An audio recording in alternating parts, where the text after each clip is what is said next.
Turbo charger की देखभाल के लिए क्या करें और क्या ना करें। आइए अब टर्बो चार्जर के बारे में जानें। टर्बो चार्जर का काम हवा को कंप्रेस करके उसका घनत्व बढ़ाकर इंजन के कंबशन चेंबर में भेजना है।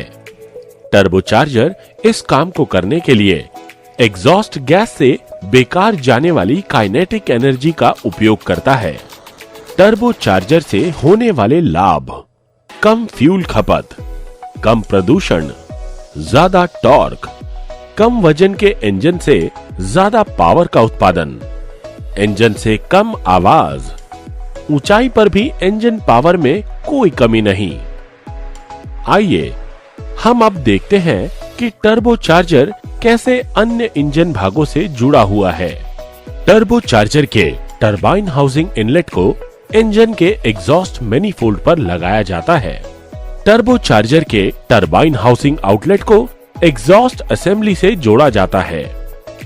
टर्बो चार्जर के कंप्रेसर हाउसिंग इनलेट को एयर क्लीनर से जोड़ा जाता है। टर्बो चार्जर एयर क्लीनर से साफ हवा खींचकर हवा को कंप्रेस करता है। यह कंप्रेस्ड हवा कंप्रेसर हाउसिंग आउटलेट से निकलकर इंटरकूलर से होते हुए इंजन इनटेक मैनिफोल्ड में जाती है।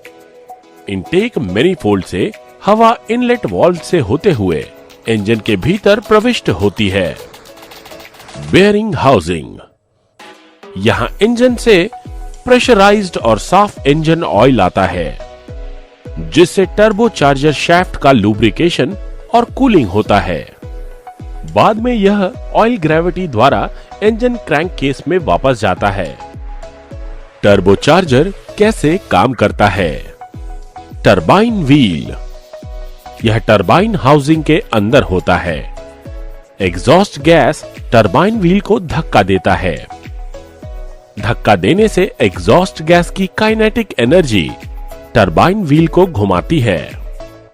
धक्का देने के बाद एग्जॉस्ट गैस टरबाइन व्हील के केंद्र से बाहर निकलती है और साइलेंसर से होते हुए वातावरण में घुल जाती है। कंप्रेसर व्हील: यह कंप्रेसर हाउसिंग के अंदर होता है। कंप्रेसर व्हील और टरबाइन व्हील एक ही शाफ्ट पर होते हैं। यही कारण है कि टरबाइन व्हील जितना तेज घूमता है, कंप्रेसर व्हील भी उतना ही तेज घूमता है। कंप्रेसर व्हील साफ हवा को एयर फिल्टर से खींचता है और उसे कंप्रेस करके हवा का दबाव बढ़ाता है, जिससे हवा का घनत्व बढ़ता है। यहां से हवा इंटरकूलर में जाती है, जहां गर्म हवा को ठंडा कर उसके घनत्व को और भी बढ़ाया जाता है। बेयरिंग हाउसिंग: टर्बो चार्जर 60,000 से 2 लाख आरपीएम की तेज गति से घूमता है, इसीलिए एक विशेष बेयरिंग की आवश्यकता होती है। टर्बो चार्जर शाफ्ट की कूलिंग और लुब्रिकेशन दोनों ही बड़ी चुनौतियां हैं और इन पर काबू पाने के लिए उच्च दर्जे के इंजन ऑयल की जरूरत होती है। टरबाइन हाउसिंग में शाफ्ट के चारों ओर ऑयल कूलिंग जैकेट्स होते हैं। बेयरिंग, हाउसिंग और शाफ्ट दोनों में लूज फिट होता है, जिस वजह से वह शाफ्ट की लगभग आधी गति पर घूमता है। मुख्य रूप से 2 प्रकार के टर्बो चार्जर होते हैं, WGT और VGT। WGT यानी वेस्ट गेट टर्बो चार्जर और VGT यानी वेरिएबल जियोमेट्री टर्बो चार्जर।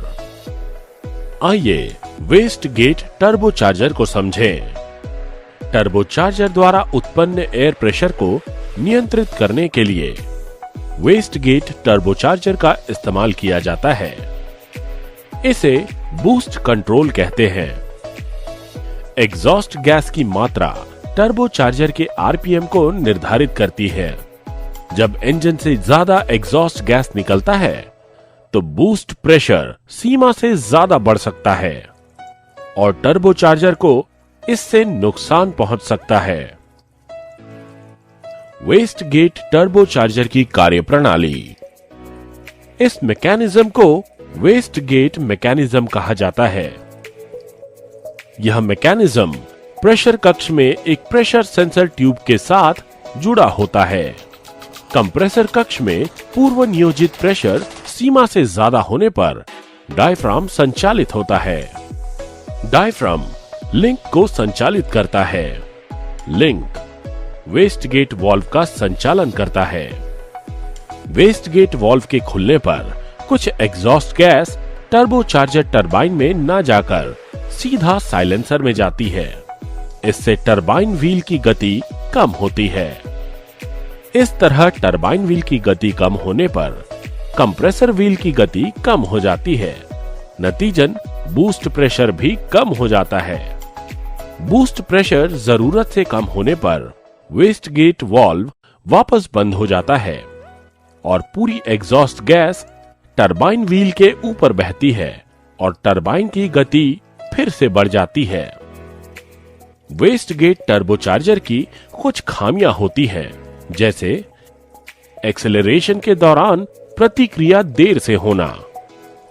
इसे टर्बो लैग भी कहा जाता है। अचानक एक्सेलरेशन के दौरान ड्राइवर लो पिकअप की शिकायत कर सकते हैं और काला धुआं भी निकलता है। टर्बो लैग पर काबू पाने के लिए टर्बोचार्जर का आधुनिक इंजन में सुधार किया गया है। ऐसे टर्बोचार्जर को VGT यानी वेरिएबल जियोमेट्री टर्बोचार्जर कहा जाता है। इसे ECU द्वारा नियंत्रित किया जाता है। वेरिएबल जियोमेट्री टर्बोचार्जर में शामिल है एडजस्टेबल वेन्स। इन वेन्स को संचालित करने के लिए लिंक होता है और इन लिंक को संचालित करने के लिए मॉड्यूलेटर होता है। मॉड्यूलेटर को नियंत्रित करने के लिए ECU में सॉफ्टवेयर प्रोग्राम होता है। एग्जॉस्ट गैस वेरिएबल वेन्स से होते हुए टरबाइन व्हील्स से टकराती है।